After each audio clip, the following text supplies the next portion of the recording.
السلام عليكم ورحمة الله.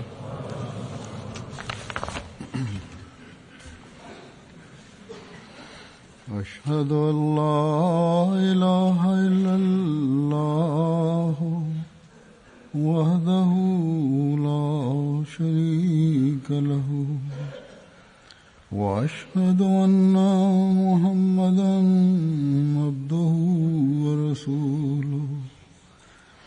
أما بعد فأعوذ بالله من الشيطان الرجيم.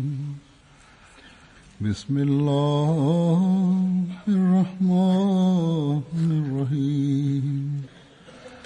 الحمد لله رب العالمين الرحمن الرحيم مالك يوم الدين. إياك نعبد وإياك نستعين. اهدنا الصراط المستقيم صراط الذين أنعمت عليهم غير المغضوب عليهم ولا الضالين.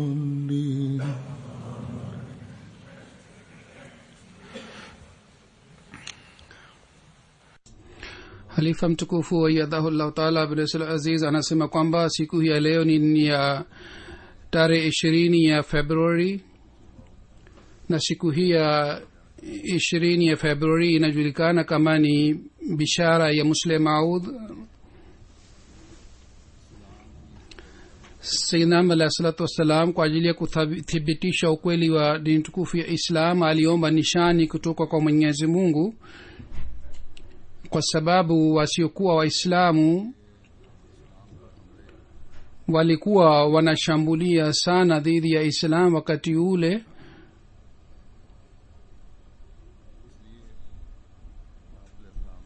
Kwa sababu ya hii Sayyidina alayhi salatu wasallam alienda kufanya maombi maalum, na Mwenyezi Mungu kwa sababu ya maombi yake alimbashiria kwamba atamwonyesha nishani ya hali ya juu. Mimi sitaeleza maelezo ya nishani ile kwa sababu nimeshawahi kuzungumza kuhusu nishani ile wakati fulani. Kisha kila mwaka katika jumuiya kuhusiana na bishara hii ya Muslim Maud mikutano inafanyika. Katika mikutano hii maulamaa na wahutubiaji wanaeleza. Kwa hiyo maelezo ya bishara hii jumuiya yanaendelea kupata, na mwaka huu pia watapata kwa sababu mikutano inafanyika. Leo mimi kwa kupitia maneno ya Hazrat Muslim Maud radhiyallahu ta'ala anhu nitazungumza kuhusu bishara hii, yani yeye alieleza namna gani kuhusu bishara hii. Mimi siwezi kueleza mambo yote kuhusiana na bishara hii, lakini nitaeleza maandiko kadhaa ya Hazrat Muslim Maud radhiyallahu ta'ala anhu. 1944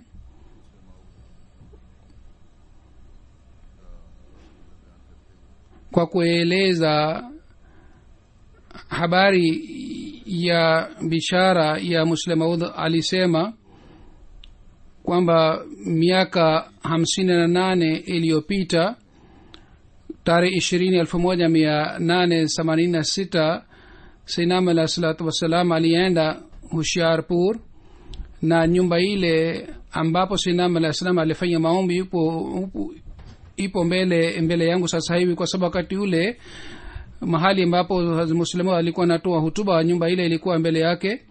Na nyumba ile ilikuwa inaitwa Tawila, yani ilikuwa si nyumba ya kuishi kwa ajili ya watu, yani ilikuwa nyumba ya ziada.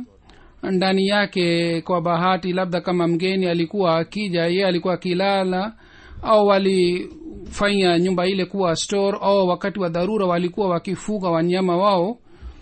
mtu mmoja wa Qadian ambaye alikuwa hajulikani hata katika mji wa Qadian, yani sainam alah salatu wassalam, yeye kwa kuona upinzani wa maadui dhidi ya islam na dhidi ya mtume muhammad sallallahu alaihi wa sallam, yeye alienda kwa ajili ya kufanya ibada maalum ya Mwenyezi Mungu na kuomba nishani kutoka kwake, na akakaa siku 40, na katika siku hizi 40 alifanya maombi maalum. Baada ya siku 40 Mwenyezi Mungu alimonyesha nishani, na nishani ile ilikuwa hii kwamba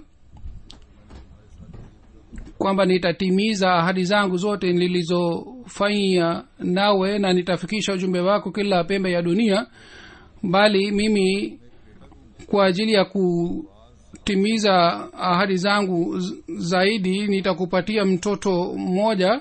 Yeye ataeneza islam katika kila kona ya dunia na atawaelimisha watu kuhusu maarifa ya islam, na atakuwa nishani ya rehema na baraka, na yeye atajazwa na elimu ya kidhahiri na kibatini ambayo ni muhimu kwa ajili ya kueneza islam. vile vile Mwenyezi Mungu atampatia umri mrefu mpaka atakuwa mashuhuri katika kila kona ya dunia. Kisha alisema sehemu nyingine kwamba maadui wanaendelea kuleta shutuma dhidi ya jumuiya, kwamba wakati tangazo hili lilipotangazwa, yani nishani hii ya bishara ya Muslemaud, akasema wakati tangazo hili lilipotangazwa maadui wakaanza kuleta shutuma dhidi ya Sayyidina alayhi salatu wasalam. Wakati ule tarehe 22 March 1886 Sayyidina alayhi salam alichapa tangazo lingine, kwa sababu maadui walisema kwamba hatuwezi kutegemea bishara hii kwamba mtoto atazaliwa kwangu. Je, watoto hawazaliwi kwa watu? Labda ni mtu mmoja ambaye yeye hapati mtoto wa kiume, au labda anapata mabinti tu, lakini kwa kawaida watu wakioa wanabahatika na watoto wa kiume. Kwa hiyo hii haiwezi kuwa nishani maalum kutoka kwa Mwenyezi Mungu. Basi ikiwa mtoto akizaliwa kwako, itathibitishaje kwamba kwa kupitia nishani hii Mwenyezi Mungu ataonyesha nishani yake maalum? Sayyidina alayhi salam kwa kutoa majibu ya shutuma hii katika tangazo la 22 ya March alisema kwamba hii si bishara ya kawaida, bali hii ni nishani ya mbinguni ambayo Mwenyezi Mungu ameniambia kwa ajili ya kuthibitisha ukweli wa mtume wetu Muhammad sallallahu alaihi wa sallam. Kisha katika tangazo lile lile Sayyidina Muhammad aliandika kwamba kwa fadhila za Mwenyezi Mungu na kwa ihsani yake na kwa baraka ya mtume Muhammad sallallahu alaihi wa sallam, Mwenyezi Mungu kwa kupokea maombi yangu ameahidi kwamba atatuma Roho Takatifu ambaye baraka zake za kidhahiri na kibatini zitaenea kila kona ya dunia. Jambo ni hivi kwamba Sayyidina alayhi salam angetoa habari ya kuzaliwa mtoto kwake, habari hii pia ingekuwa bishara, kwa sababu duniani wapo watu hata kama ni wachache, wapo ambao hawapati watoto. Na wakati alipotangaza kuhusu bishara hii, wakati ule umri wake ulikuwa miaka 50, na watu maelfu wapo duniani ambao baada ya miaka 50 hawapati watoto. Kisha wapo wengine ambao wanajaliwa na mabinti tu, kisha wanakuwa wengine ambao wanajaliwa na watoto wa kiume, lakini baada ya kuzaliwa kwao wanakufa. Kwa hiyo shaka hizi zote zilikuwepo wakati ule. Kutoa habari ya mtoto si katika uwezo wa mwanadamu, lakini Sayyidina alayhi salatu wassalam anasema kwamba hata kama tunakubali kwamba mtoto wa kawaida atazaliwa, na hii haiwezi kuwa bishara. Sasa ni swali kwamba mimi sikutoa bishara kwamba mtoto wa kawaida atazaliwa. Mimi sikusema kwamba mwana wa kawaida atazaliwa kwangu, bali mimi nimesema kwamba Mwenyezi Mungu kwa kupokea maombi yangu ameahidi kwamba atatuma roho takatifu ambaye baraka zake za dhahiri na kibatini zitaenea kila pembe ya dunia. Basi hii ni muhtasari wa tangazo lile lililochapwa. Kisha watu na dunia ilishuhudia kwamba namna gani baraka ya Muslima radhiyallahu ta'ala anhu zilienea kila pembe ya dunia. Kisha Hazrat Muslima radhiyallahu ta'ala anhu kwa kueleza hali hii kwamba watu wengine wanaleta shutuma kwamba Muslima si muslim au hata katika maisha ya Sayyidina al-Islam pia watu walikuwa wakisema kwamba huyu sio mwana aliyezaliwa si muslim au bali atazaliwa baada ya kama miaka 300 au 400. Hazrat Muslim anasema kwamba watu wengine wanasema kwamba huyu mtoto atazaliwa katika kizazi cha Hazrat Masih Maud sallallahu alaihi baada ya kupita miaka 300 na 400. Hawa watu hawamwogopi Mwenyezi Mungu wala hawasomi vizuri bishara ya Sayyidina Muhammad sallallahu alaihi wasallam. Sayyidina Muhammad sallallahu alaihi wasallam anaandika kwamba siku hizi shutuma zinaletwa dhidi ya dini tukufu ya Islam kwamba Islam haina uwezo wa kuonyesha nishani. Pandit Lekram pia alikuwa analeta shutuma kwamba ikiwa Islam ni dini ya kweli basi nishani ionyeshwe. Enderman pia alikuwa analeta shutuma kwamba ikiwa Islam ni dini ya Mwenyezi Mungu basi nishani ionyeshwe. Wakati ule Sayyidina al-Islam anainama mbele ya Mwenyezi Mungu na anasema, ya Mola, unionyeshe nishani ambayo hawa wanaomba nishani waweze kukubali na kukiri ukweli wa dini tukufu ya Islam. Kuonyesha nishani ya aina hii ambayo ingeweza kumthibitishia Inderman kwamba Islam ni dini tukufu ya Mwenyezi Mungu. Lakini hawa wanaoleta shutuma wanasema kwamba wakati Sayyidina al-Islam alipofanya maombi, Mungu alimwambia kwamba baada ya miaka 300-400 tutakupatia mwana na atakuwa dalili ya ukweli wa Islam. Je, duniani kuna mtu yeyote anayeweza kusema hili ni jambo lenye akili? Mfano wake ni hivi kwamba kama mtu mmoja ana kiu sana na anaenda nyumba fulani kwa ajili ya kuomba maji na anamwambia mwenye nyumba kwamba nina kiu sana, kwa tafadhali nipatie maji, na mwenye nyumba anamwambia kwamba ewe bwana, usiwe na wasiwasi, nimeandika barua huko Marekani, kutoka kule mwisho wa mwaka huu tutapata juisi nzuri sana na mwisho wa mwaka huu utapewa juisi hii.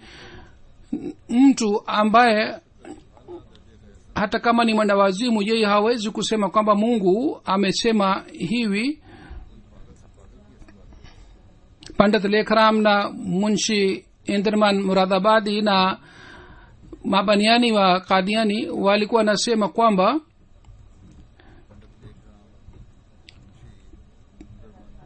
Islam inayosema kwamba inaweza kuonyesha nishani ya ukweli wake. Ikiwa Islam ni kweli katika madai yake, basi tuonyeshwe nishani. Wakati ule Sayyidina al-Islam anainama mbele ya Mwenyezi Mungu na anasema, Mola, na kuomba kwa unyenyekevu kwamba unionyeshe nishani ya rehema na unionyeshe nishani ya ukaribu wako.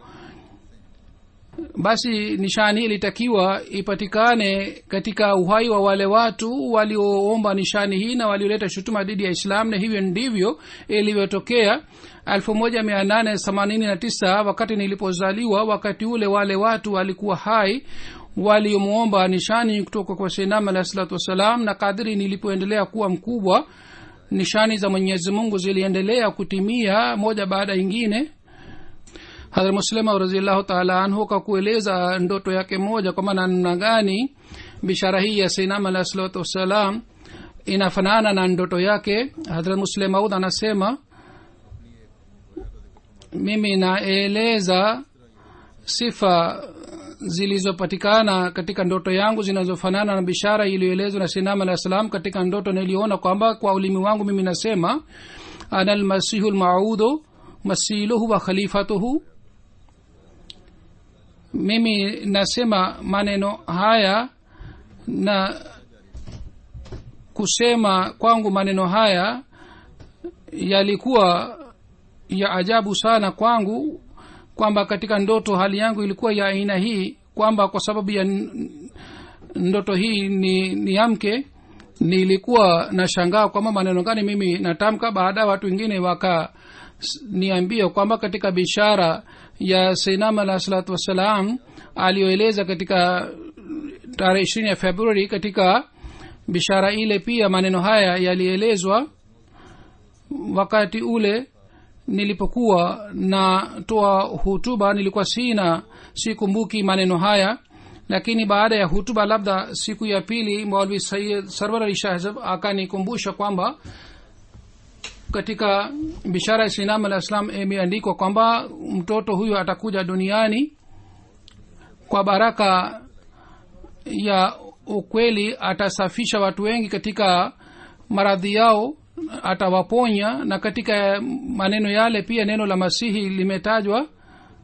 Na vile vile nimeona kwamba mimi nimeunja masanamu, na ishara yake pia ilikuwa inapatikana katika bishara ya Sayyidina alayhi salatu wasalam, wakati alipoandika kwamba yeye kwa baraka ya Mwenyezi Mungu atawasafisha watu wengi, yani atawaponya katika maradhi ya kiroho.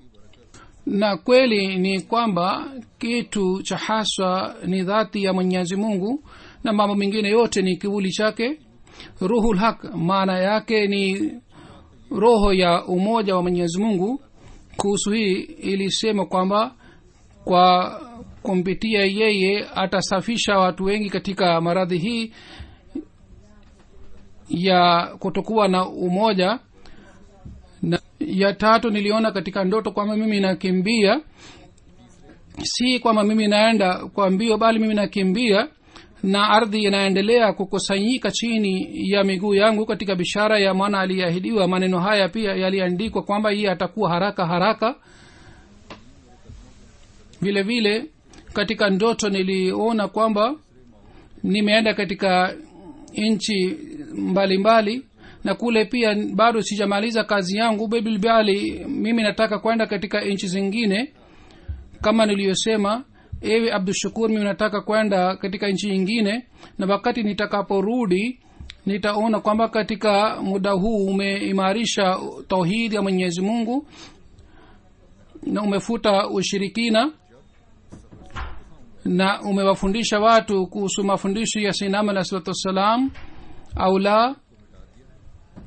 Katika bishara aliyoeleza Sayyidina alayhi salatu wassalam, katika bishara ile pia iliandikwa kwamba huyu mwana atapata umashuhuri katika kila pembe ya dunia, na hii iliashiriwa katika ndoto yangu nilipoona kwamba mimi nakimbia. Nishani nyingine iliyoelezwa katika bishara ni kwamba atajazwa na elimu ya kidhahiri na kibatini. Katika ndoto mimi niliona kwamba mimi nasema kwa sauti ya juu kwamba mimi ni yule ambaye amepewa elimu ya dini tukufu ya Islam na elimu ya lugha ya Kiarabu na filosofia ambaye amepewa kutoka kwa utoto wake. Kisha iliandikwa kwamba yeye kwa kupitia yeye jalali ya Mwenyezi Mungu itaenea duniani. Katika ndoto niliona kwamba nasema maneno, lakini sisemi mimi, bali kwa ulimi wangu Mwenyezi Mungu anazungumza. Kisha baadaye Mtume Muhammad sallallahu alaihi wasallam alikuja na yeye alizungumza kwa ulimi wangu. Kisha baadaye Sayyidina Ahmad al-Islam alikuja na akazungumza kwa ulimi wangu, na hii ilikuwa jalali ya Mwenyezi Mungu ambayo iliandikwa katika bishara ya Sayyidina alayhi salatu wasallam. Kisha ilikuwa imeandikwa kwamba atakuwa mwenye heshima sana na atakuwa mwenye mali sana. Katika ndoto pia niliona kwamba kuna kaumu ambayo ndani yake mimi nateua kiongozi mmoja, na katika ndoto naona kwamba kama mfalme anamwambia mtumishi wake, anamwambia yule niliyemteua, namwambia ewe Abdul Shakur, umepewa jukumu hili kwamba hivi karibuni nchi yako ikubali tauhid na iache ushirikina na ianze kufuata mafundisho ya Mtume Muhammad sallallahu alaihi wasallam na ifuate maagizo ya Sayyidina alayhi salatu wasalam. maneno haya yanafanana na maneno yaliyosemwa katika bishara ya Sayyidina alayhi salatu wasalam kwamba atakuwa na mwenye heshima sana. Kisha katika bishara hii imeelezwa kwamba tutatia roho yetu ndani yake. Hii ilikuwa inaashiria kuhusu hii kwamba maneno ya Mwenyezi Mungu yatashuka juu yake. Katika ndoto hali hii pia ilionekana. Katika ndoto mimi naona kwamba wakati ule nilikuwa siongei, bali Mwenyezi Mungu anafunulia juu ya ulimi wangu, na maneno yanayoelezwa ni ufunuo wa Mwenyezi Mungu. Na hii ndiyo ilikuwa bishara iliyoelezwa na Sayyidina Ahmad alayhi salatu wasalam. Katika ndoto mimi naona kwamba kila hatua ninayochukua inakuwa sawa na ufunuo uliotangulia, na mimi nadhani kwamba safari yangu nitakayofanya siku za usoni itakuwa sawa na bishara. Na hali yake ilielezwa katika bishara ya Muslim Maud, na iliambiwa kwamba maisha yangu yatafanana na bishara ile na itakuwa sawa na amri ya Mwenyezi Mungu. Sawa na maoni yangu, mimi naona kwamba wasiwasi iliyokuwa inapatikana katika bishara ya kwanza, kwa kufananisha na ndoto yangu, Mwenyezi Mungu amethibitisha kwamba mimi ndiye ni Muslih Maud, ili watu wasiwe na shaka wala wasiwasi.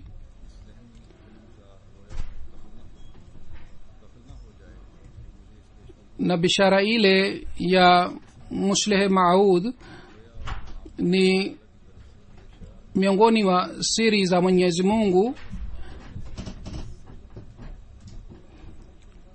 1936 wakati alifa wa pili alipozungumza na mkutano wa Shura, wakati ule masahaba wengi walikuwepo, wakati ule walikuwa hai. Hazrat Muslim Maud radhiyallahu ta'ala anhu alisema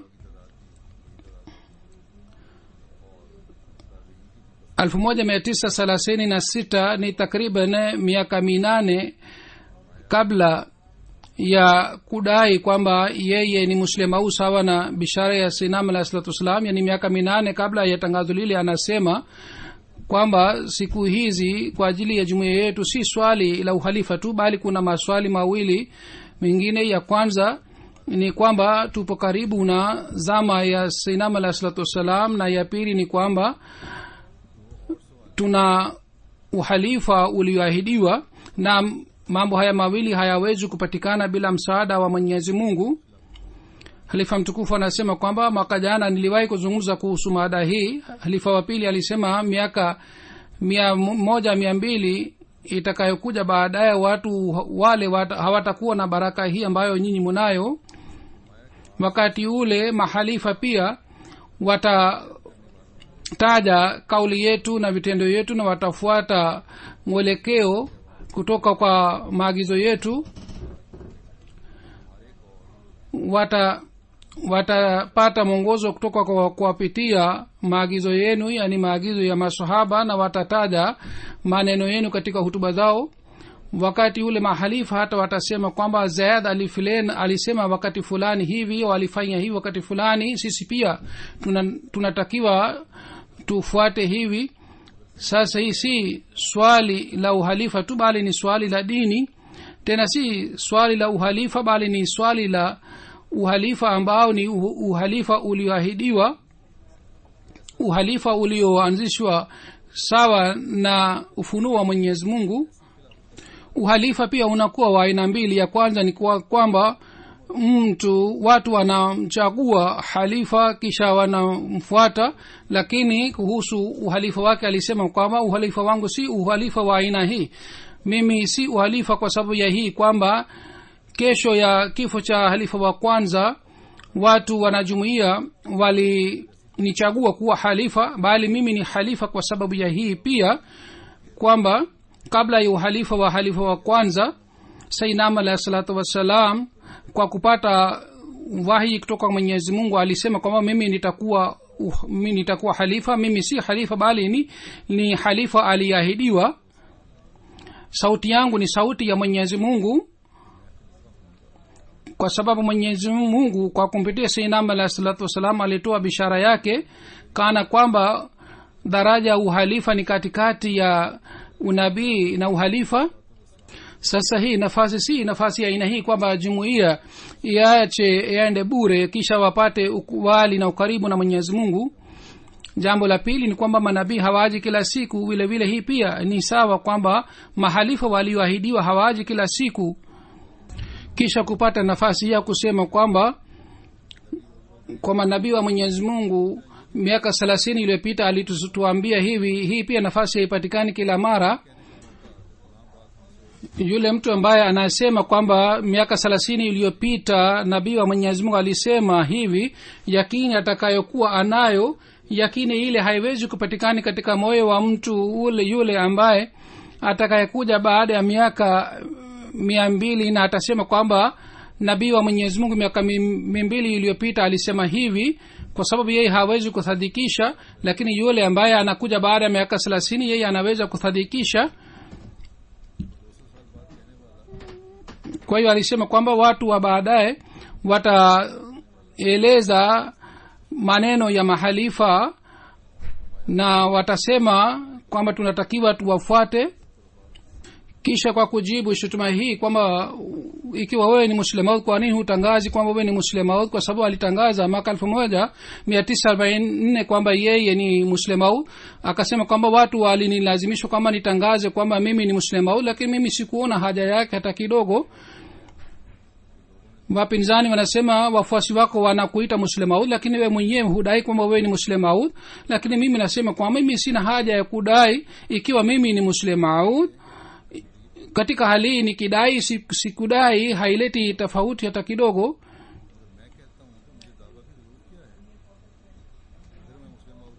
Kwa sababu mimi naona kwamba bishara inayotolewa kuhusu yule ambaye si nabii wa Mwenyezi Mungu, ikiwa bishara ile inatimia, si lazima kwamba yeye adai kuhusu bishara ile. Kwa hiyo mimi sina haja ya kudai kwamba mimi ni Muislamu. Mtume sallallahu alaihi wasallam alitoa bishara ya kupatikana kwa gari ya moshi. Je, hii ni muhimu kwamba gari ya moshi pia idai kuhusu bishara ile? Kuna bishara ya Dajjal. Je, Dajjal pia adai kuhusu bishara ile? Ndiyo. Ikiwa kuna bishara ya nabii wa Mwenyezi Mungu, katika hali hii nabii analazimika kudai. Lakini yule ambaye si nabii wa Mwenyezi Mungu, yeye labda hajui kwamba bishara imetimia kwa ajili yake, hii haileti tofauti.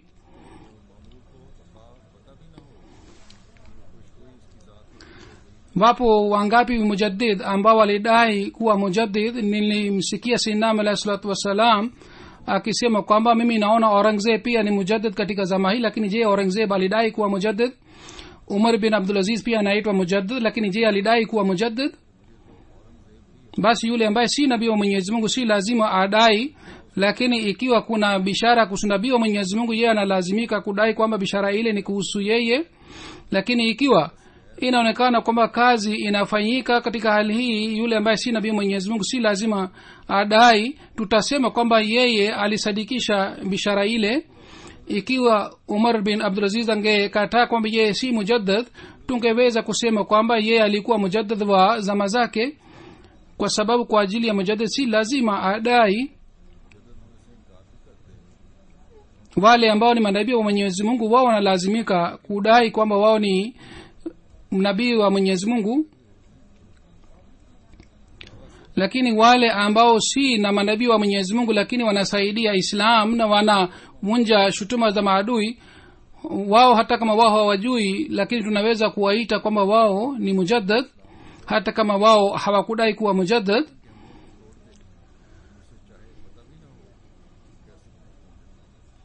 Amesema Hazrat Muslim radhiyallahu ta'ala anhu kwamba anayedai anaweza kuwa nabii wa Mwenyezi Mungu kama aliyofanya Sayyidina alayhi salatu wasalam. Kwa hiyo haina haja kwamba mimi nidai kwamba mimi ni Muislamu, wala hatutakiwi tuogope kwa sababu ya shutuma za maadui, wala hakuna fedheha. Heshima maalum ni ile inayopatikana kutoka kwa Mwenyezi Mungu. Hata dunia inamuona kwamba yeye ni mwenye fedheha, lakini kwa Mwenyezi Mungu atakuwa mwenye heshima sana. lakini ikiwa mtu kwa kutumia hila na kwa ujanja wake akithibitisha kwamba yeye nabii wa Mwenyezi Mungu, lakini hawezi kupata heshima kutoka kwa Mwenyezi Mungu. Ikiwa mtu hana heshima kutoka kwa Mwenyezi Mungu au kule kwa Mwenyezi Mungu, yeye akiheshimiwa sana duniani, yeye hakupata kitu chochote, na hatimaye atafedheheka na atadhalilishwa. Kisha katika mwaka 1944 wakati Hazrat Musleh Maud alipodai kuwa Musleh Maud wakati ule alisema kwamba wanajumuiya wengi waliniletea bishara hii na vile vile bishara zingine, na wakasisitiza kwamba mimi nidai kwamba mimi ni msadikishaji wa bishara hizi, lakini niliwaambia kila mara kwamba bishara inathibitisha yenyewe kwamba msadikishaji ni nani. Ikiwa bishara hii ni kuhusu mimi, zama itatoa ushahidi yenyewe kwamba mimi ni msadikishaji, lakini ikiwa bishara hii si kuhusu mimi, basi ushahidi wa zama itakuwa dhidi yangu. Ikiwa bishara hizi si kuhusu mimi, kwa nini niseme kwamba bishara hizi ni kuhusu mimi? Ikiwa bishara hizi ni kuhusu mimi, mimi sina haja ya kufanya haraka. Mungu mwenyewe atathibitisha na atadhihirisha, kama ilivyosemwa katika Ufunuo kwamba wao wakasema kwamba wewe ni yule aliyetabiriwa, tusubiri mtu mwingine. Na watu waliniuliza swali hii kiasi hiki kwamba kwa muda mrefu waliendelea kuuliza swali hii, na bishara yake ilitolewa katika Ufunuo wa Sinam alayhi salatu wassalam. Kwa mfano kuhusu Hazrat Yakub alayhi salatu wassalam, ndugu wa Yusuf alayhi salatu wassalam alisema kwamba wewe utaendelea kusubiri Yusuf mpaka utakufa. Ufunuo wa aina huu alifunuliwa Sinam alayhi salatu wassalam pia wakati aliposema kwamba mimi nasikia harufu ya Yusuf. Ufunuo huu unathibitisha kwamba sawa na kudra ya Mwenyezi Mungu na sawa na mpango wake, bishara hii itatimia baada ya muda mrefu.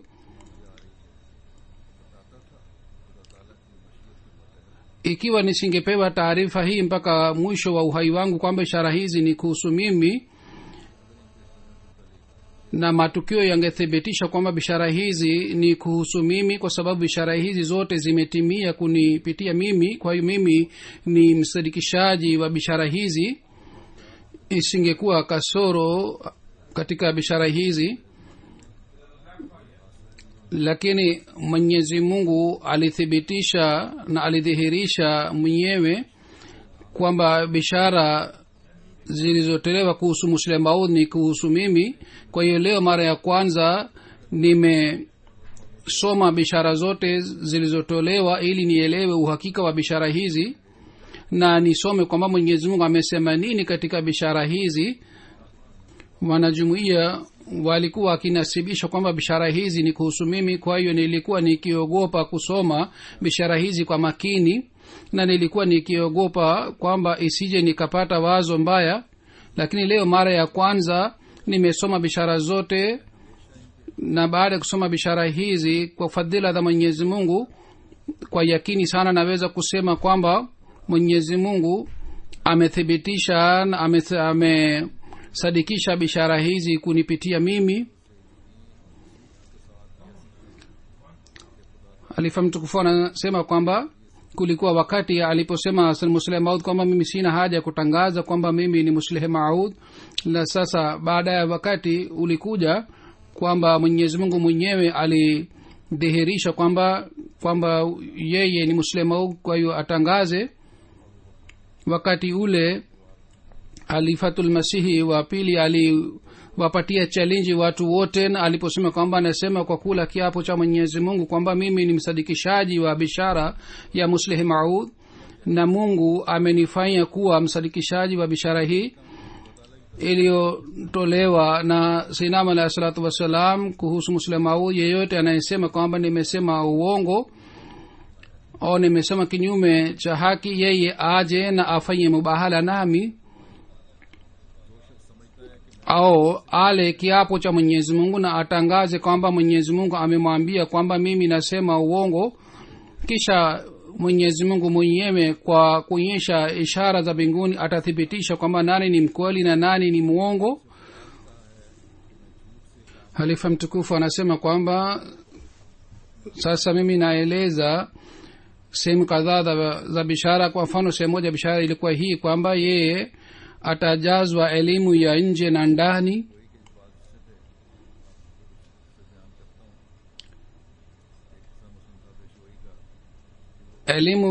Kuhusu elimu ya nje, halifa wa pili anasema kwamba maana yake ni hii kwamba yeye hatajifunza elimu ya nje bali mwenyezi mungu atamfundisha.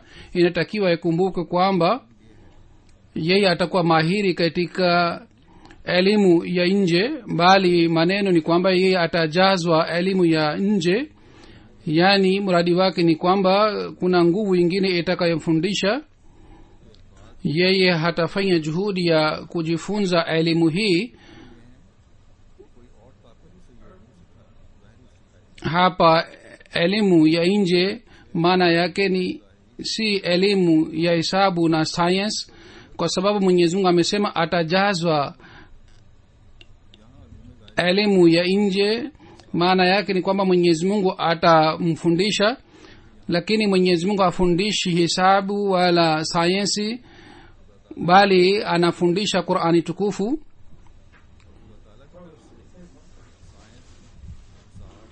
Maana ya bishara hii kwamba atajazwa elimu ya nje, mradi wake ni hii kwamba mwenyezi mungu atamfundisha elimu ya Qur'ani tukufu. Amesema jinsi nilivyosoma inathibitisha kwamba katika elimu yangu kulikuwa hakuna mkono wa binadamu. Walimu wangu kadhaa wako hai na wengine wamefariki. Ihsani kubwa katika kunifundisha aliyofanya ni halifa wa kwanza. Kisha anasema kwamba mwenyezi mungu kwa kumpitia malaika wake alinifundisha elimu ya Qur'ani tukufu, na amenipatia ujuzi wa kiasi hiki kwamba kama mtu amepewa ufunguo wa hazina, na mimi pia nimepewa ufunguo wa elimu ya Qur'ani tukufu. Hakuna mtaalamu yeyote wa dunia ambaye anaweza kupambana nami katika elimu ya Qur'ani tukufu. Alikuwa anatoa hutuba katika Lahore. Yeye akasema kwamba huu ni mji wa Lahore, hapa kuna chuo kikubwa na vile vile kuna college, na vile vile mahiri wa elimu wanapatikana katika mji huu. Na waambia wote kwamba mahiri wa elimu yoyote wa dunia aje mbele yangu, profesa yoyote aje mbele yangu, au science mwana science aje mbele yangu na ashambulie Qur'ani tukufu. Mimi kwa fadhila za Mwenyezi Mungu nitamjibu kiasi hiki kwamba dunia itakiri kwamba nimetoa jibu la swali lake, na mimi kwa fadhila za Mwenyezi Mungu kwa kupitia Qur'ani tukufu nitamjibu, na kwa kupitia aya za Qur'ani tukufu nitafuta shutuma zake. Halifa wa pili aliandika makala kwa jina la ujumbe wa Ahmadiyya. Katika makala ile alitoa majibu ya maswali ya watu wanauliza kuhusu Ahmadiyya. Katika makala ile anasema kwamba mimi mwenyewe nimejifunza elimu chungu mzima kutoka kwa malaika. Wakati fulani malaika moja alinifundisha tafsiri ya sura Fatiha. Tangu wakati ule nimeelewa maana ya sura Fatiha kiasi hiki kwamba siwezi kuhesabu. Ninadai kwamba mtu wa dini yoyote kuhusu mada yoyote akiweza kutoa maana kutoka katika kitabu chake, mimi naweza kutoa maana kuzaidi kutoka katika Qur'an tukufu, hususan katika sura Fatiha. Lakini hakuna yeyote aliyekubali challenge hii, iwe mada ya kuthibitisha Mwenyezi Mungu yupo na tauhid ya Mwenyezi Mungu, alama za sheria iliyokamilika, na binadamu inahitaji sheria, na kuhusu pepo na moto, na kuhusu utume na mahitaji yake, kuhusu alama za sheria iliyokamilika na binadamu inahitaji sheria hii, kuhusu pepo na moto. mada hizi zote sura Fatiha inaeleza kiasi hiki kwamba vitabu vingine havielezi hata tukisoma ukurasa chungu mzima. Kisha amesema baada ya kuchaguliwa kuwa halifa, Mwenyezi Mungu alinifundisha elimu za Qur'ani tukufu kiasi hiki kwamba sasa mpaka siku ya kiyama umma wa Mtume Muhammad sallallahu alaihi wasallam unalazimika kusoma vitabu vyangu.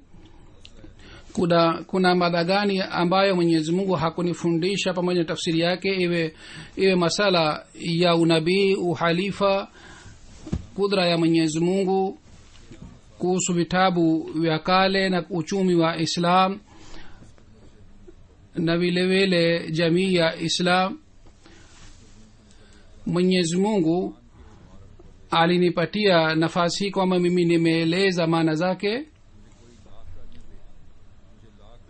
na Mwenyezi Mungu alinifungulia maarifa ya Qur'ani tukufu, na watu wote wananukuu kutoka katika maarifa ile niliyofundishwa na Mwenyezi Mungu.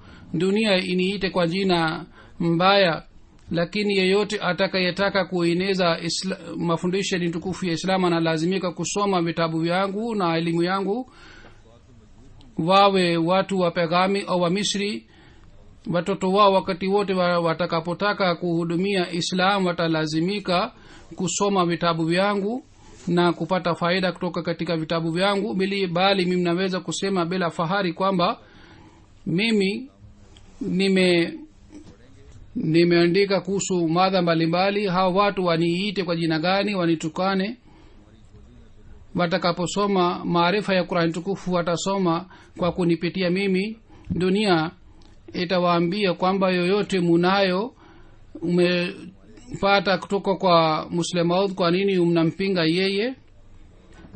Kisha katika hutuba moja alifa wa pili alisema kwamba kulikuwa mwalimu wetu mmoja ambaye yeye alikuwa akishiriki katika darsa ya Muslima radhiyallahu ta'ala anhu, na yeye alikuwa haendi katika darsa ya mtu mwingine yeyote kwa sababu alikuwa akisema kwamba mimi sipati maana yoyote katika darsa yao.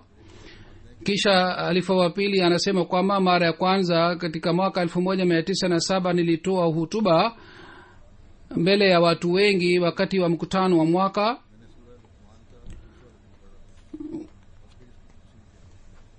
Alifa wa kwanza pia alikuwepo pale. Nilisoma fungu mbili ya sura Luqman, kisha baadaye nikaeleza tafsiri yake. Hali yangu mwenyewe ilikuwa ya aina hii kwamba niliposimama kwa ajili ya kutoa hutuba, kwa sababu ilikuwa hutuba yangu ya kwanza mbele ya watu wengi, na wakati ule mimi nilikuwa kijana wa miaka 18. Kisha halifa wa kwanza pia alikuwepo pale na member wa Anjum pia walikuwepo pale, vile vile watu wengi walikuja pale. Kwa hivyo nilianza giza mbele ya macho yangu. Wakati ule si jui nani amekaa mbele yangu na nani hakukaa. Niliendelea kuzungumza nusu saa kasorobo. Nilipomaliza hutuba yangu mimi nakumbuka kwamba halifa wa kwanza radhiallahu ta'ala anhu akasema kwamba mia na kupongeza kwamba umetoa hutuba nzuri kiasi hiki, kwamba mimi sisemi haya kwa ajili ya kukufurahisha, bali mimi nasema hii kwamba nimesoma vitabu vingi, nimesoma tafsiri chungu mzima, lakini nimesikia kutoka kwako maana ya Qur'ani tukufu ambayo sijawahi kusoma katika tafsiri zingine zozote. Hii ilikuwa fadhila za Mwenyezi Mungu. Pengine kweli ni kwamba wakati ule nilikuwa bado sijasoma vitabu vingi wala sijafanya tafakur sana juu ya Qur'ani tukufu, lakini katika hali hii pia Mwenyezi Mungu aliendeleza maarifa katika ulimi wangu kiasi hiki kwamba watu hawakusikia kabla ya siku ile. Na kuhusu hii kwamba tajazwa ya elimu ya ndani, na sasa nitaeleza maana yake ni nini. Anasema Hazrat Muslima radhiyallahu ta'ala anhu kwamba elimu ya ndani maana yake ni elimu maalum ambayo Mwenyezi Mungu anafundisha. Kama ni elimu ya ghaibu, yeye anadhihirisha juu ya yule mtu ambaye Mungu anataka atoe huduma maalum duniani ili watu wawe na imani juu ya Mwenyezi Mungu. Kuhusu hii pia Mwenyezi Mungu amenijalia fadhila chungu mzima.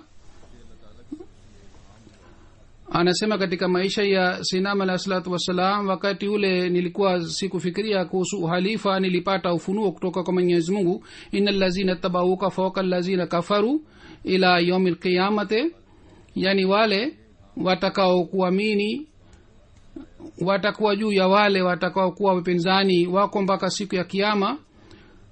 Ufunuo huu nilimwelezea sinam alayhi salatu wassalam, na sinam alayhi salam aliandika aya hii. Ni ile inayokuja kuhusu Isa alayhi salatu wassalam, lakini kule maneno ni haya, wajailu lazina tabauka fawqa lazina kafaru ila yawmil qiyama, yani nitawapatia ushindi wafuasi wako juu ya wapinzani wako. Lakini ilham niliyopata ni hii kwamba innal lazina tabauka fawqa lazina kafaru ila yawmil qiyama.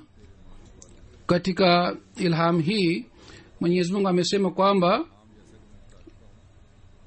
bila shaka nitawapatia ushindi wafuasi wako juu ya wapinzani wako. Ilham hii nimeshawahi kueleza kwamba nilimwelezea sinam alayhi salam na yeye aliandika. Kwa muda mrefu niliendelea kueleza ufunuo huu mbele ya watu. Angalieni, watu wengi walinipinga, lakini Mwenyezi Mungu alinipatia ushindi. Wale hawakufanya bayat wakati wa halifa wa kwanza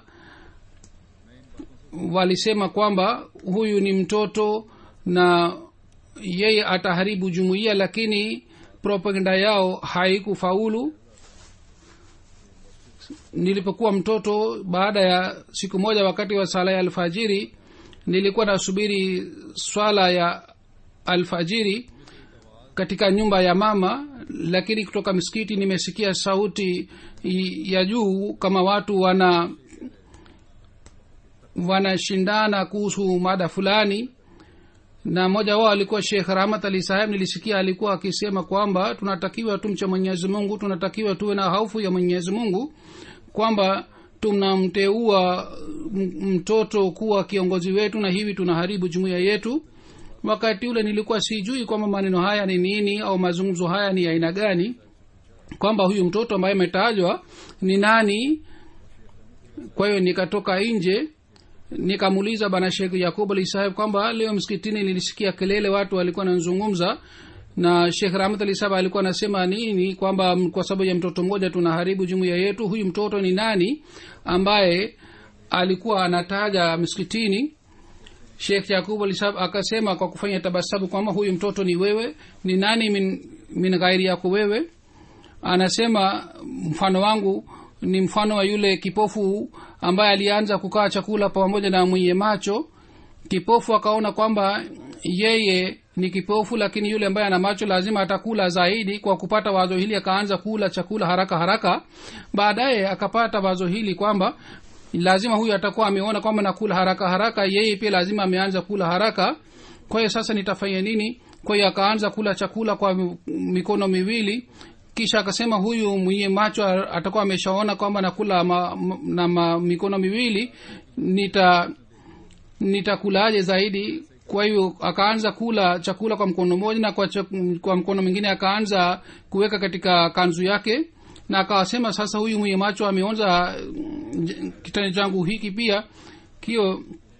Kwa hiyo akachukua sahani ya chakula na akasema sasa hii ni sehemu yangu, umeshakula wewe. Lakini yule ambaye mwenye macho yeye alikuwa hajala hata kidogo. Anasema hii ndiyo ni hali yangu na hali ya wale watu walikuwa wanazungumza. Hawa wanaendelea kuzungumza sawa na yule kipofu kwamba huyu atakuwa anafanya hivi na huyu atakuwa anabembeleza jumuiya hivi, lakini mimi sijui wanafanya njama gani dhidi yangu. Mimi nilikuwa namtegemea Mwenyezi Mungu tu, na nilikuwa sijui hali ikoje, na nilikuwa nafikiria kwamba wao wanazungumza kuhusu mtoto mwingine. La wale watu walikuwa wanazungumza walikuwa na athari sana juu ya jumuiya, lakini Mwenyezi Mungu aliangamiza njama yao, lakini alinipatia ushindi mimi. Kisha anasema kuhusu ilham hii kwamba atafanya 3 kuwa 4.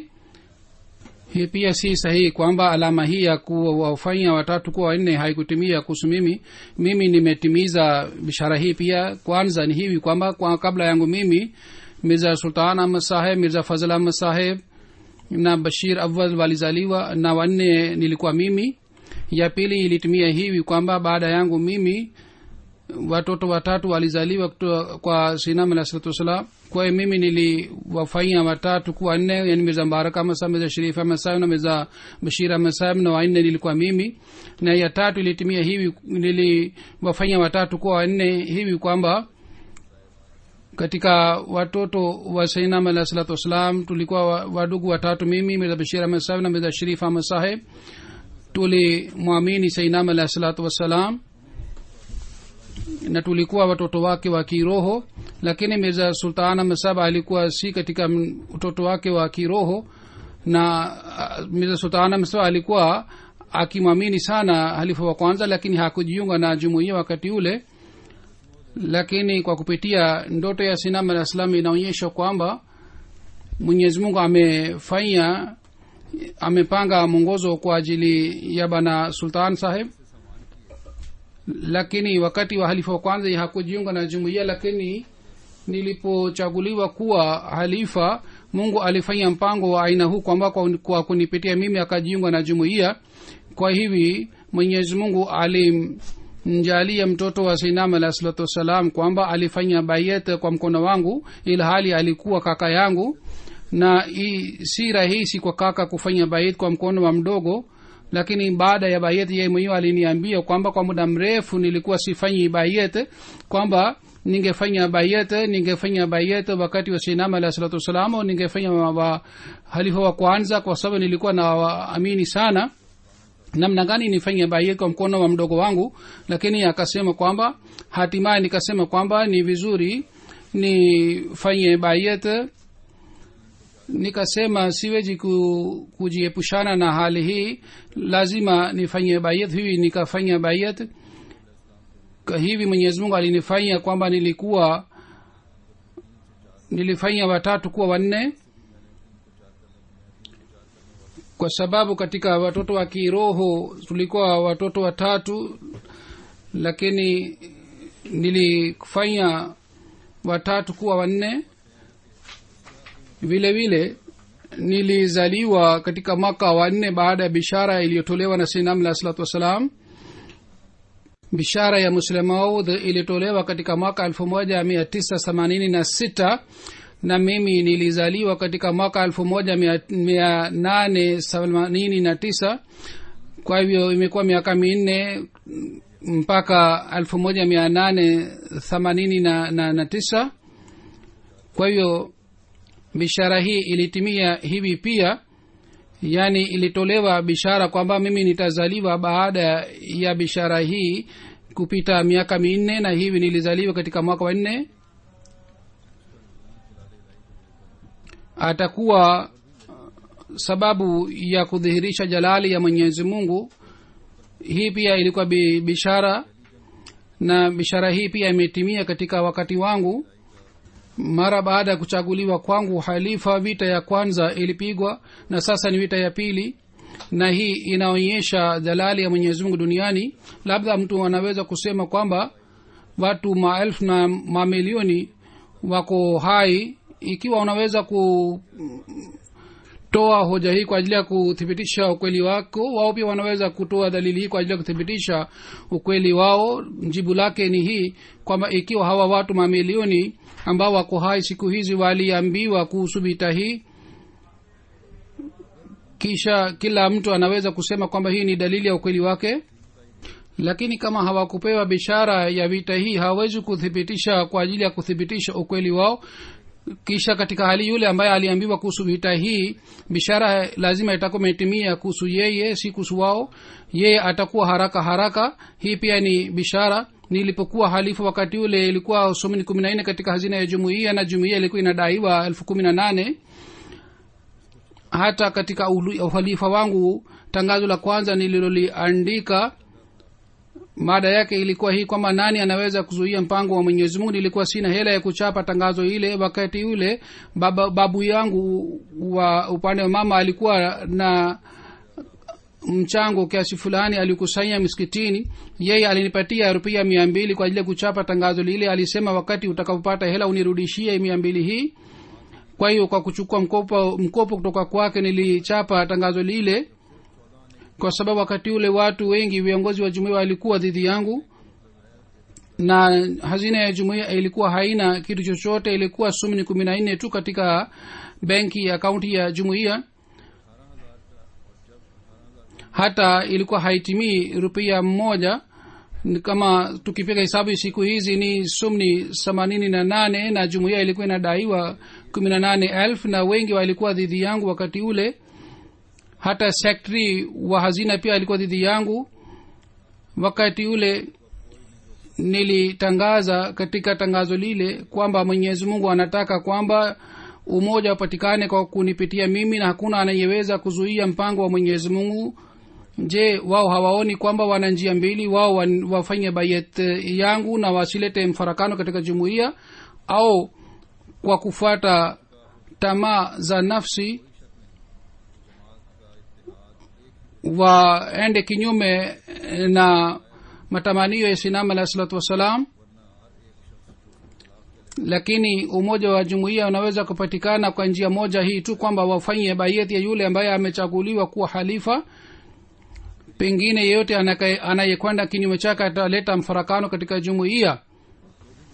Amesema ikiwa dunia nzima inanikubali kwa sababu ya hii, uhalifa wangu hawezi kuwa kubwa. Hata watu wote wakiniacha kwa sababu ya hii, uhalifa wangu haitapata hasara yoyote. Kama nabii anakuja peke yake, khalifa pia anakuwa peke yake. Mwenye baraka ni yule anayekubali amri ya Mwenyezi Mungu. Mzigo alinipatia Mwenyezi Mungu, mzigo huu ni kubwa sana. Ikiwa hakuna msaada Mwenyezi Mungu, mimi siwezi kufanya kitu chochote, lakini namtegemea Mwenyezi Mungu kwamba yeye lazima atanisaidia. Ilmuradi nilipata upinzani wa kila hali ya kisiasa na ya kidini pia, lakini Mwenyezi Mungu aliniwezesha kwamba nilipanua jumuiya na maendeleo yalipatikana katika jumuiya. Vile vile kulikuwa bishara hii pia kwamba atakuwa sababu ya kukobolewa wale walio utumwani. Bishara hii pia imetimia. Ya kwanza hivi kwamba Mwenyezi Mungu aliwaongoza wale ambao walidhauriwa na Waislamu, na wao walikuwa wakiishi kama ni watumishi, walikuwa hawana elimu, wao walikuwa hawana maisha ya jamii, na wala walikuwa hawana mambo ya starehe kama ni nchi za Afrika. Wao walikuwa wakitumiwa kama ni watumishi. Kama sasa hivi umeshuhudia kwamba mwakilishi kutoka Afrika Magharibi amezungumza mbele yenu.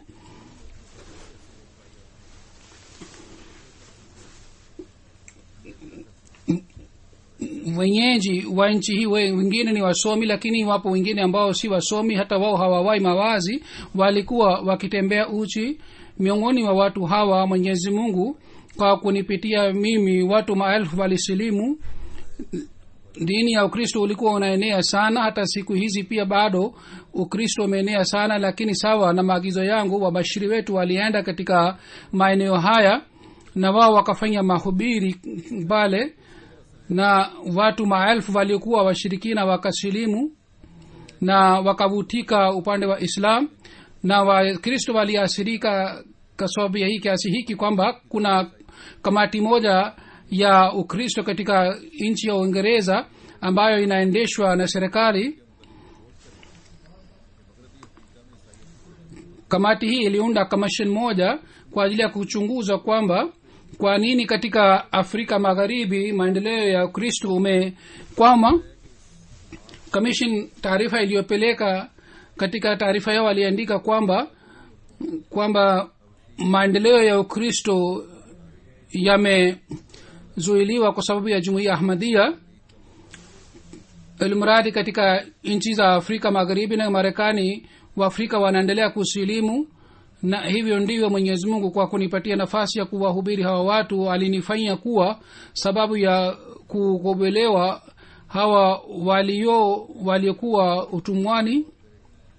Vile vile tukio la Kashmir pia ni dalili ya kuthibitisha bishara hii.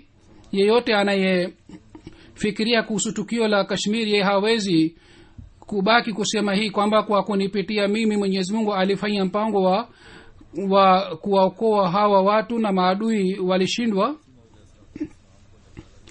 kisha anasema Muslima radhiallahu ta'ala anhu kwamba bishara hii ina sehemu mbili.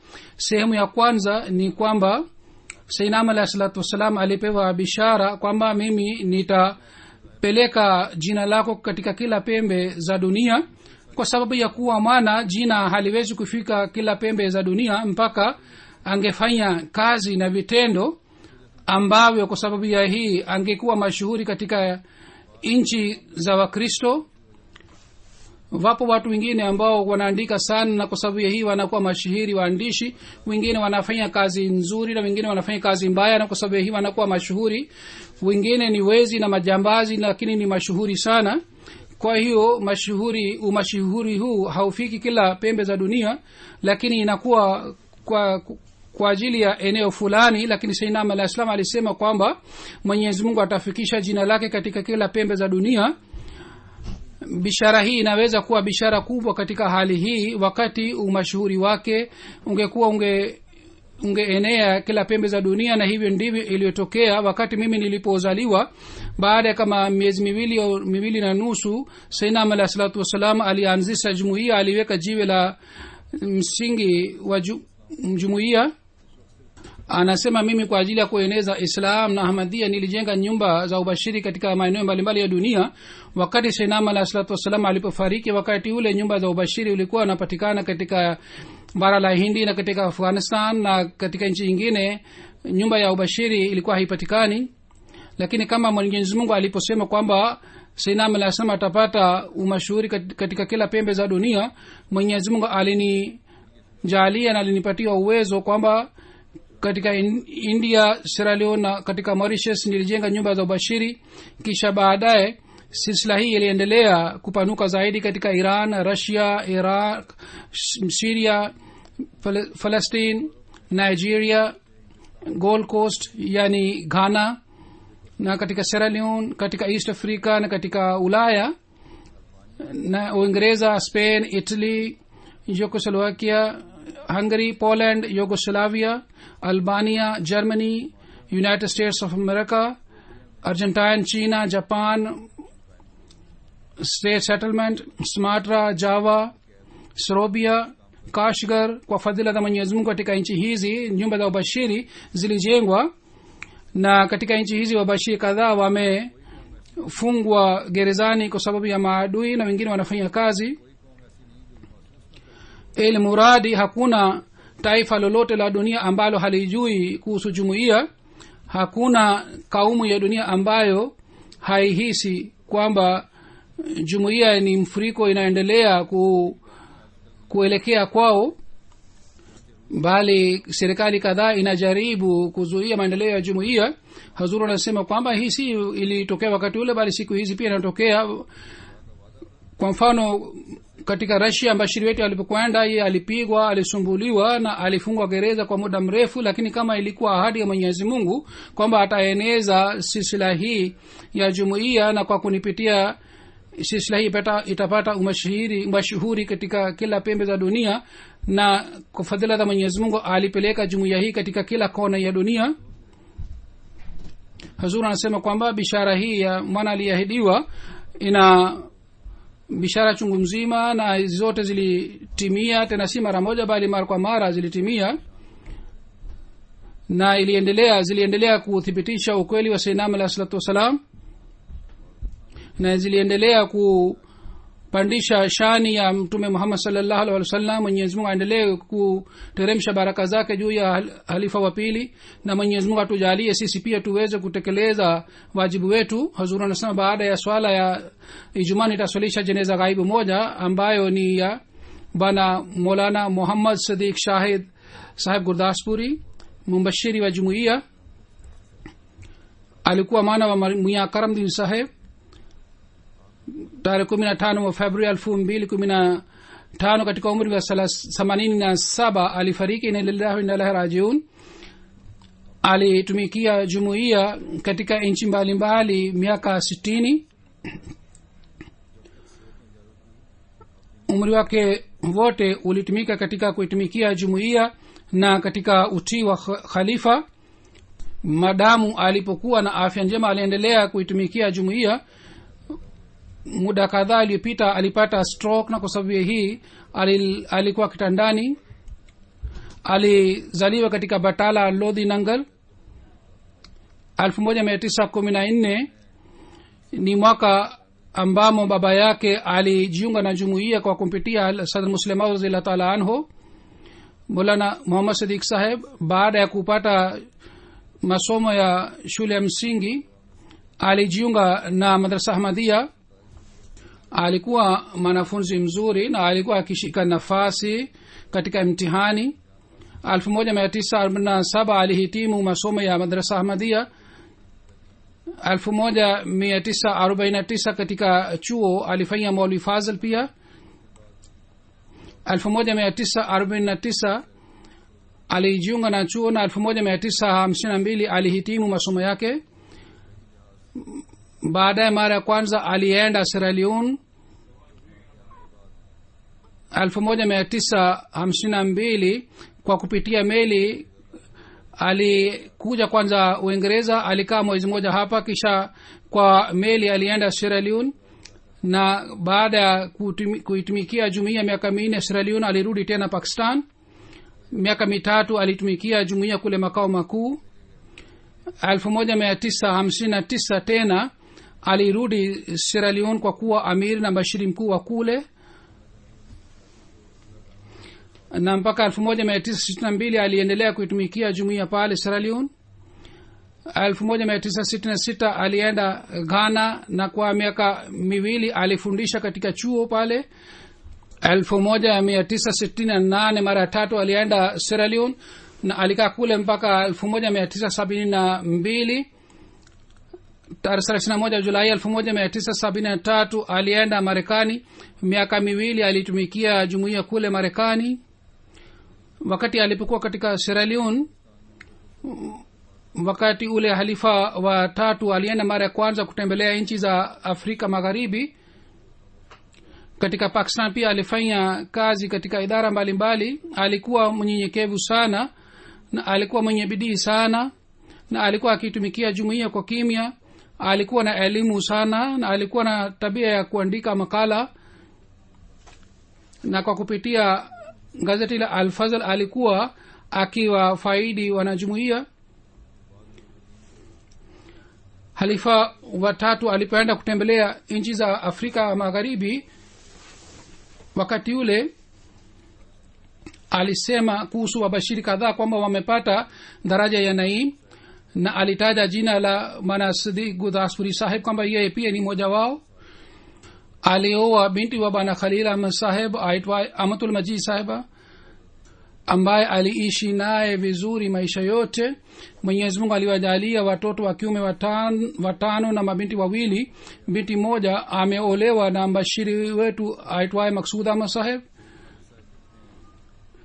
na mtoto wake mmoja aitwaye Said Khalid Saheb ni mbashiri, anaitumikia jumuiya katika Marekani.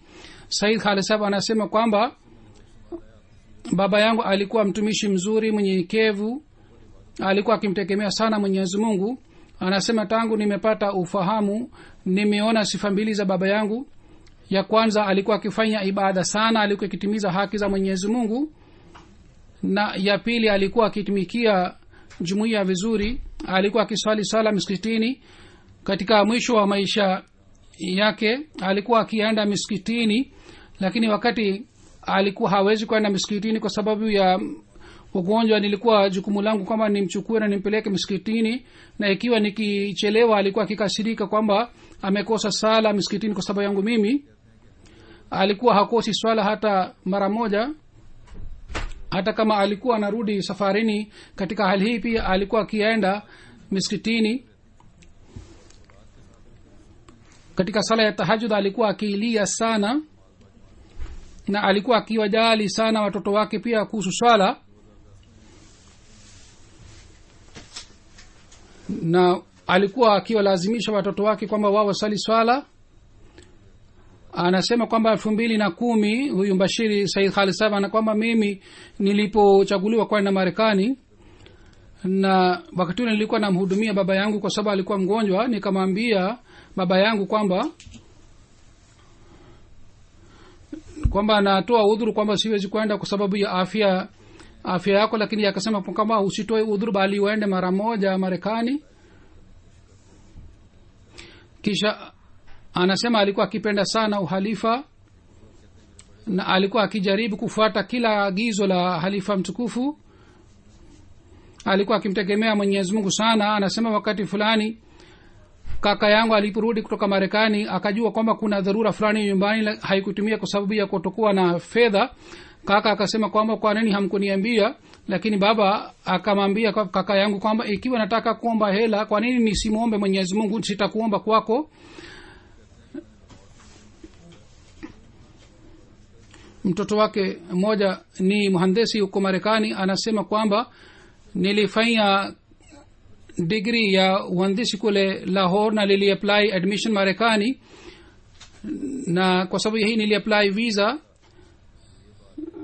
na classes zilikuwa karibu kuanza kule Marekani, lakini ilikuwa bado sijapata visa. Nilimwandikia baba. Siku moja nilipoamka asubuhi nikaona ningoja niende kule kwenye ubalozi. Nilipokwenda kule, consulate akasema kwamba wewe bado hujashinda katika test, umekujaje hapa? Nikaeleza maelezo yote kwamba admission nimeshapata na lakini bado sijapata visa. Na nikasema ikiwa nisingekuwa najua Uingereza wasingenipatia admission. Nikakaa nusu saa pale wakanipatia visa. Niliporudi nilikuta barua ya baba aliandika siku 10 ya siku ile. Katika barua ile iliandikwa kwamba nimemuomba Mwenyezi Mungu, Mungu ameniambia kwamba umepata visa. Mke wake anasema kwamba alikuwa anategemea sana maombi. Wakati alipokuwa narudi kutoka Sierra Leone, Bana Khalil ambaye alishikilia nafasi yake akasema kwamba tunatakiwa tufanye nini ikiwa kuna shida. Na Maulana Sahib akasema kwamba wakati wote nilipokuwa na shida nilikuwa nafunga mlango na nilikuwa nafanya maombi sana, na wakati ule nakuwa mimi na Mungu wangu, na hii ndiyo ni tiba ya shida za aina zote.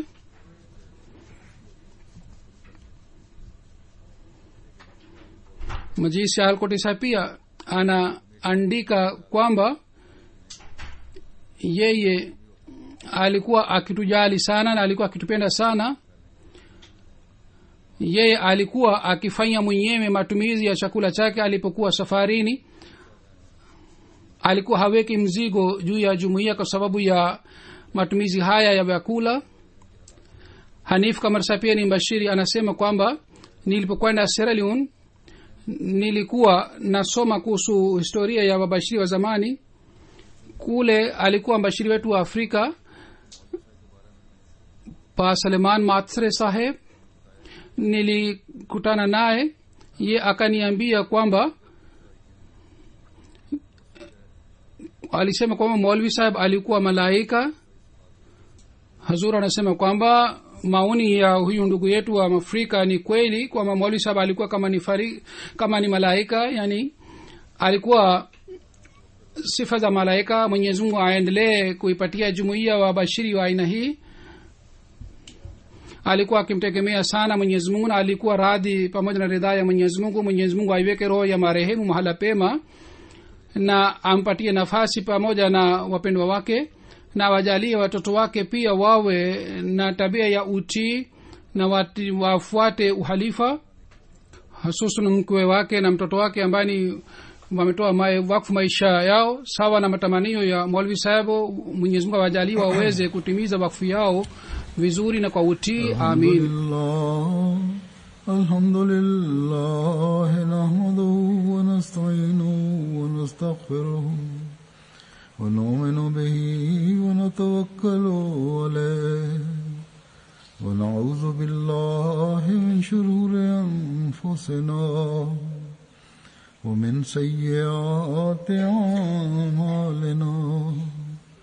من يهده الله فلا مضل له ومن يضلله فلا هادي له ونشهد أن لا إله إلا الله ونشهد أن محمدا عبده ورسوله عباد الله رحمكم الله إن الله يأمر بالعدل والإحسان وإيتاء ذي القربى وينهى عن الفحشاء والمنكر والبغي يعظكم لعلكم تذكرون اذكروا الله يذكركم وادعوه يستجب لكم